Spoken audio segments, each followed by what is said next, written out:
প্রকৃতি তার বিশেষ রূপ নিয়ে ব্যস্ত, আর আমি প্রকৃতির রূপ দেখে খুবই মুগ্ধ। শুধু জীবনে বেঁচে থাকাই যথেষ্ট নয়, জীবনে স্বাধীনতা, সুখ এবং প্রকৃতি উপভোগ করাও প্রয়োজন। হ্যালো, আসসালামু আলাইকুম everyone, welcome back to my new another blog video. Mukta daily blog থেকে আমি মুক্তা বলছি। কেমন আছেন সবাই? আশা করি ভালো আছেন। আলহামদুলিল্লাহ, আমিও খুব ভালো আছি। আজকের ব্লগে আমি আপনাদের সাথে শেয়ার করব নরসিংদীর বিখ্যাত শুটকি বড়া, তার সাথে শুটকির ভর্তা রেসিপি। তাহলে চলুন শুরু করা যাক, সেই সাথে পুরো ভিডিওর সাথেই থাকবেন।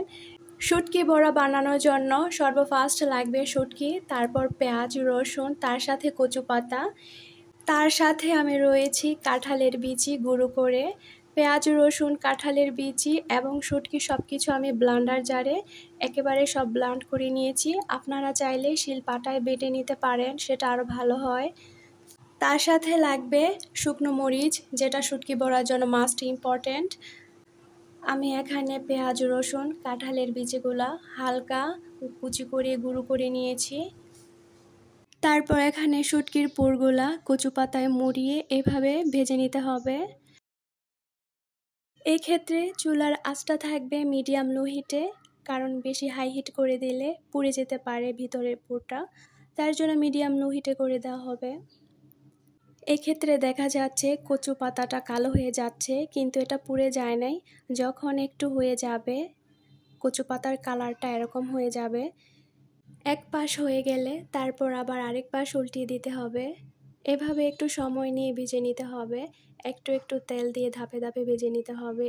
তার মাঝে আপনাদের সাথে একটা কথা শেয়ার করি, শুটকির বড়া বানানোর আগেই আমার গ্যাসটা চলে গিয়েছিল। কি করার, তারপর এসে পড়লাম আবার চুলায়।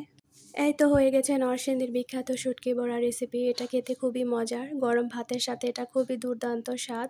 একবার যারা না খেয়ে থাকেন অবশ্যই ট্রাই করে দেখতে পারেন। তারপর এসে পড়লাম শুটকির ভর্তা রেসিপিতে। আমাদের নরসিংদীতে এভাবে কচু পাতাতে মুড়িয়ে শুটকির ভর্তা বানানো হয়। এটা যে কোনো শুটকি দিয়ে বানানো যায়, চ্যাপা শুটকি বা বাসমতি শুটকি দিয়েও বানানো যায়। এইভাবে পাতায় মুড়িয়ে একটু তেলে ভেজে নিলে শুটকির স্মেলটা খুব সুন্দর আসে। তারপর আমি এখানে শিলপাটায় বেটে নিলাম। এই তো হয়ে গেল আমার নরসিংদীর বিখ্যাত শুটকি ভর্তা রেসিপি। গরম ভাতের সাথে লেবু দিয়ে শুটকির ভর্তা রেসিপি খুবই মজার। যাই হোক, সারাদিনের রান্নাবান্না শেষ করে বিকেলবেলা এসে পড়লাম বাহিরে। এই তো আমার ছোট্ট বাবা মিহাদ বাবা বাহিরে খেলা করতেছে। মাশাআল্লাহ, আলহামদুলিল্লাহ, ও খেলা করতে ভীষণ পছন্দ করে। এর আগের ভিডিওতে ওর খেলার ভিডিও আমি আপনাদের সাথে তুলে ধরেছিলাম। এটা মূলত একটা জাম্পুরা, যা একটু আগে একটা গাছ থেকে পড়েছে। যাই হোক, এটা বল মনে করে মিহাদ বাবা খেলা করতেছে খুব আনন্দে। মাঝে মাঝে বিকেলবেলা বাচ্চাদের এভাবে খেলতে দেওয়া উচিত, তাহলে বাচ্চাদের মন মানসিকতা খুব ভালো থাকে ও তাদের শরীর স্বাস্থ্য ভালো থাকে। এই তো মাশাআল্লাহ, আমার বাবাটা খুব সুন্দর করে খেলা করতেছে।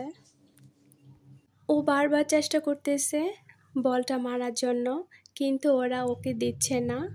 ওর সাথে ওরা খুব দুষ্টুমি করতেছে। ও একবার এদিক দৌড়িয়ে আসে বল মারার জন্য, আবার ওই পাশে দৌড়িয়ে যায় বলটা মারার জন্য। যখন ও খেলাধুলায় ব্যস্ত থাকে, ওর মনটা খুবই ভালো থাকে, খুবই আনন্দময়ে ভরে ওঠে। তাই বাচ্চাদের মন মানসিকতা ভালো রাখার জন্য সবসময় খেলতে দেওয়া উচিত।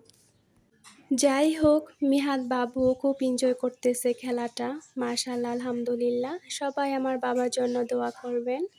আজকের এই ব্লগটি যদি সবার কাছে ভালো লেগে থাকে, তাহলে অবশ্যই লাইক, কমেন্ট এবং শেয়ার করে পাশে থাকবেন। আপনাদের একটি শেয়ার আমাদের নতুন আরেকটি ভিডিও বানানোর জন্য উৎসাহিত করে তোলে। যারা আমার ভিডিওতে নতুন, তারা অবশ্যই পাশে থাকা বেল আইকনটি প্রেস করে রাখবেন, যাতে আমি মুক্তার নতুন কোনো ভিডিও নিয়ে আসলে নোটিফিকেশন সবার আগে আপনার কাছে পৌঁছে যায়। আজকের ভিডিওটা খুবই সিম্পল এবং সাধারণভাবে তুলে ধরার চেষ্টা করেছি সবার মাঝে। এরকম ভিডিও যদি সবার কাছে ভালো লেগে থাকে, তাহলে অবশ্যই কমেন্ট করে জানাবেন এবং আরও নিত্য নতুন ভিডিও পেতে অবশ্যই আমার চ্যানেলটি সাবস্ক্রাইব করে পাশে থাকবেন সবাই। সেই সাথে আপনাদের কী ধরনের ভিডিও দেখতে পছন্দ, তাও কমেন্টস করে জানাবেন। তাহলে নিত্য নতুন ভিডিও তৈরি করে আপনাদের মাঝে তুলে ধরার চেষ্টা করব। আজ এ পর্যন্তই। আমি মুক্তা ফিরে আসবো কোনো এক নিত্য নতুন ভিডিও নিয়ে। সেই সাথে তার জন্য আমার সাথেই থাকবেন সবাই। সবাইকে অসংখ্য ধন্যবাদ পুরো ভিডিওর সাথেই থাকার জন্য। সবাই ভালো থাকবেন, সুস্থ থাকবেন। সবার জন্য অনেক অনেক ভালোবাসা রইল। আসসালামু আলাইকুম।